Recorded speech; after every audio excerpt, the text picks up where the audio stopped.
Hello, this is John Reddy from the Echo Foundation in Charlotte, North Carolina, and today I am joined by Josh Phelps from the World Central Kitchen. So Josh, tell us a little bit about the World Central Kitchen.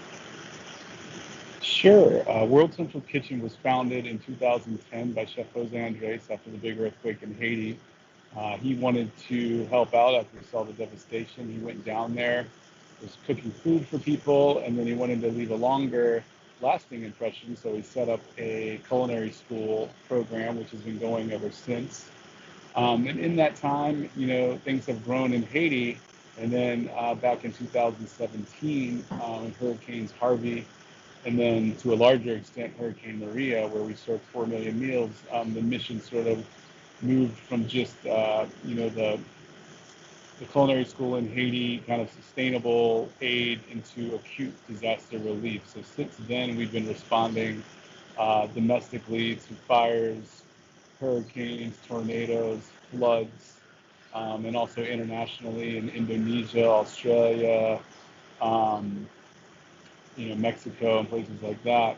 And we've also sort of built out to where we are doing some humanitarian work, feeding asylum seekers at the border of the United States and Mexico, and then also people fleeing Venezuela down in Colombia. And then, of course, back in the early 2020, we were asked to help get some food safely on a boat in Yokohama, Japan. There was a ship that was quarantined. And, I would say we've been dealing with the COVID-19 response ever since then. So we sort of have had a unique trajectory as this is all ramped up internationally and then in the U.S. So is to say we kind of, there's a wide array of different types of disasters that we will respond to. But the one thing that stays the same is we're always trying to get a plate of good, nutritious food in people's hands who need it. Yeah, that's awesome. So specifically, what is your role as the Relief Operations Director at World Central Kitchen entail? Yeah, so basically I just have, visibility over all the projects we're doing. And there's, we have an amazing team, and a lot of us are really hands-on with all of the projects, and that's one of the reasons I think we all like doing this. So I'll be on the ground usually, depending on where we've activated. For Hurricane Dorian, that was in Florida and in the Bahamas for several months last year. But then also sort of keeping tabs on the other projects, supporting our teams in the field, answering questions, offering advice and support where I can, looking over the budgets, seeing where we can add resources, seeing if maybe we aren't needed as much anymore, and how do we sort of wind down in a thoughtful way, and make sure that we did we did what we needed to do, and when we leave, we left this activation in a good place, and people aren't in need anymore. Yeah, that's awesome. So how has your job actually changed since the onset of this pandemic? Of onset of COVID, or since I Yeah. joined? Yeah. So yeah, it's changed a lot. So after a disaster, let's say a hurricane, like Hurricane Florence, actually in North Carolina. So I spent a lot of time in Wilmington and Raleigh for that. And what we would do in that situation is we build our own kitchen or use a catering company that exists and rent the kitchen from them and cook ourselves. That way, we can utilize our connections with supply chains to keep the cost down, and our donor dollars go really far into making meals for people in need. We work really close with the Red Cross, so we'll feed every Red Cross shelter, we'll feed first responders, we'll feed, people a lot of times will be sheltering in churches and community organizations and things like Yeah. that. We'll set up shelters. So, we'll cook ourselves, where with COVID, it wouldn't be safe to spin up a large kitchen and invite a bunch of volunteers in when everyone is Yeah. supposed to be social distancing. So what we've been doing nationwide, and also in Spain, and also, some countries have adopted our models in Central and South America, is to work with local restaurants that have already been doing their own business takeout model. They know how to work safely. So instead of us running the kitchen ourselves, we raise money and That money is used to purchase meals from those restaurants to feed the people in need. And then, in effect, it's feeding the people, but then it's also keeping people employed and keeping the, economic engines of these restaurants going up until they start to reopen, which you're probably seeing now some in North Carolina with phase Yeah. one or phase two.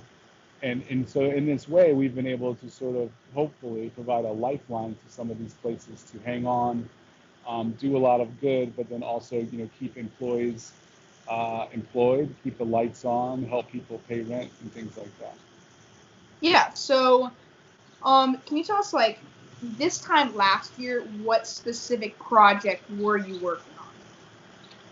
This time last year, gosh, I believe, I'd have to look up the dates. I know throughout the spring and summer we responded, there was a lot of tornado activity in the Mm-hmm. Midwest. So we were in Dayton, Ohio, we were in Tulsa, Oklahoma, we were in Nebraska for the floods, and then Yeah. also up to Pine Ridge, South Dakota to help the Oglala Sioux reservation there.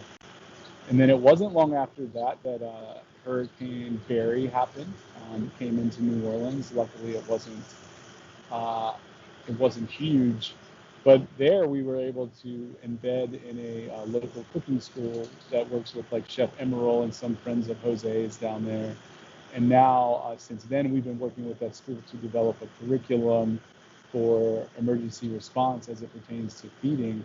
So Yeah. that was a really nice byproduct of the luckily not so bad hurricane. And then, so that was about, what I can remember about late spring, early summer. Yeah.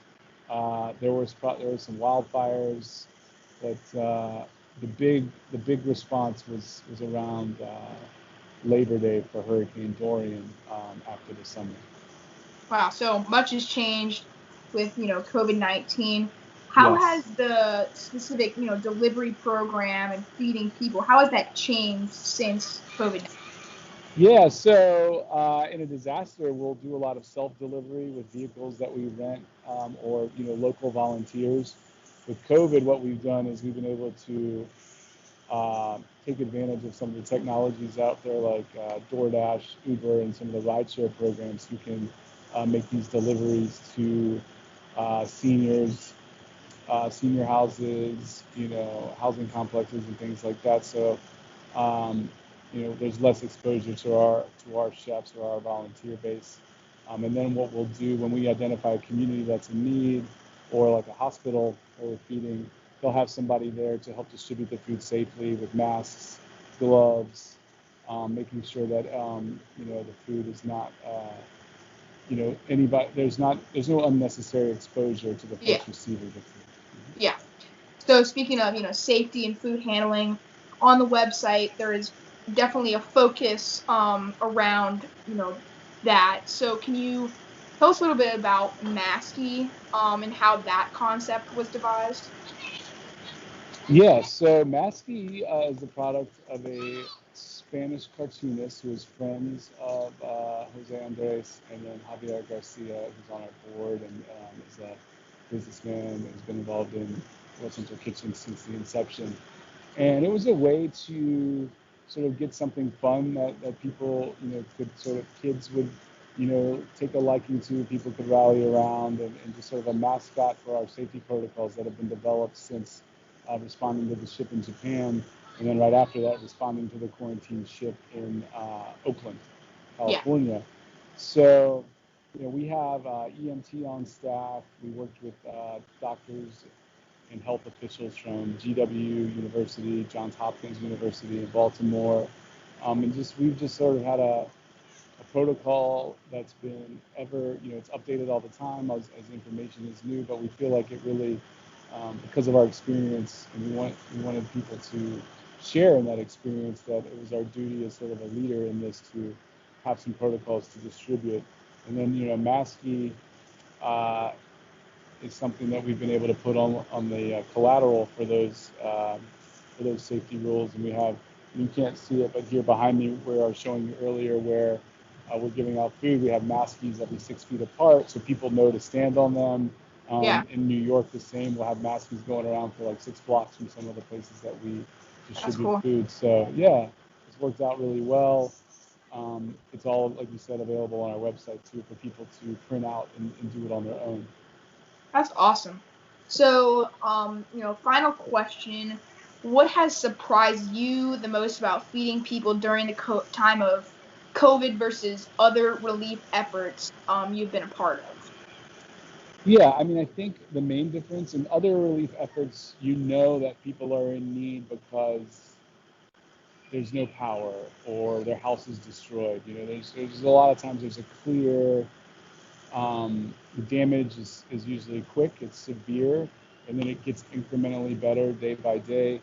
With COVID, it's just different because you're reaching populations who maybe aren't suffering from a natural disaster, but it's more of an economic need right now, and people, Mm-hmm. their jobs are on pause, and it's a great equalizer. It's people who maybe didn't have a lot before COVID, and people who maybe did. Everybody's hurting right now, all businesses. So, if we can provide a little relief to people, the varying spectrum of all people in need, then we want to do so. And that's Well, the difference, I think. sorry. That's awesome to hear, and it's been a pleasure talking to you and speaking about the World Central Kitchen and your work. And yeah, thank you. Thank you very much, John. The Echo Foundation was created by Nobel Peace Laureate Elie Wiesel and family therapist Stephanie Ansaldo to promote justice, tolerance, and humanity at home and abroad. Based in Charlotte, North Carolina, Echo enlists notable humanitarians to inspire the next generation of humanitarians through student-led initiatives. For more information about the Echo Foundation, visit www.echofoundation.org or follow our Facebook and Instagram pages.